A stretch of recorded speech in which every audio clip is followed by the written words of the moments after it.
Labą dieną, vaikai. Šiandien mes su jumis turėsime matematikos pamoką. O mūsų pamokos tema šiandien yra dviženklių skaičių atimtis. Bet pirmiausia, pradėkime nuo pradžių. Ar žinote, kas yra atimtis ir kaip ją suprantate? Kas yra atimtis? Pabandysiu iliustruoti pavyzdžiu. Sakykime, aš turiu 7 skrybėles. Man tiek daug jų nereikia, todėl 2 iš jų sugalvojau padovanoti. Kai skrybėlės padovanojau, jų pas mane sumažėjo. Ir tai galima užrašyti atimties veiksmu, o tai atrodytų šitaip. 7 atimti 2.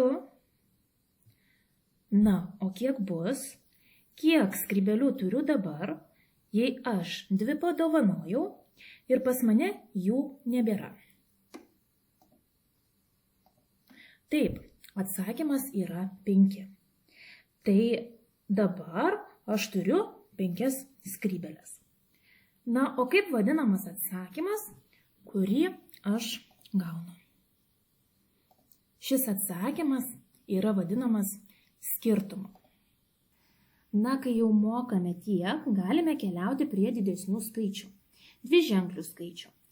Sakykime, išlukštenai labai daug žirnių, susidėjai juos į dubenį ir suskaičiavai. Jų yra 66. Kartu su draugais labai mėgsti žirnius. Todėl kartu su jais suvalgiai labai daug, net 54 žirnius. Tai tikrai nemaži skaičiai, tai dviženkliai skaičiai. O kad sužinotum, kiek liko nesuvalgytų žirnių, tau reikia tiesiog atimti. Iš 66 reikia atimti 54. Kaip mes tai padarysime? Pirmiausia, dėmesį reikia atkreipti į tai, kur yra vienetai.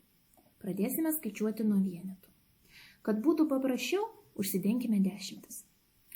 Tai iš 6 atimkime 4. 1, 2, 3, 4. Kiek mums liko? 2. Vienetus jau žinome, dabar reikia sužinoti dešimtis. Užsidenkime vienetus,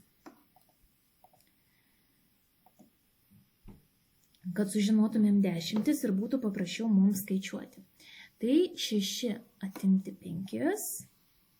1, 2, 3, 4, 5. Gauname 10. Tai mūsų atsakymas yra 12. Skirtumas, kurį gavome, yra 12. Dviženklius skaičius galima atimti ir eilute. Tai galime padaryti panašiai, kaip skaičiavome ir stulpeliu. Tai dabar pirmiausia užsidenkime vienetus ir atimkime dešimtis. 50 atimti 20 yra 30. Šį skaičių parašykite į mėlyną stačiakampį apačioje. Dabar keliaukime prie vienetų. Dabar keliaukime prie vienetų ir kad mums būtų juos paprasčiau suskaičiuoti, užsidenkime dešimtis. Tai 5 vienetai atimti 3 vienetus. Mūsų atsakymas yra 2.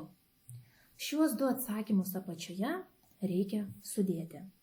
30 pridėti 2 ir sužinosime mūsų skirtumą, kuris yra 32. Tokiu būdu irgi galite apskaičiuoti skirtumą. Tai šiandien kartu su jumis mes išmokome atimti dviženklius skaičius tiek eilute, tiek stulpeliu. Ir sužinojome, kas yra skirtumas. Tai šiandien tiek, iki kito karto ir ate.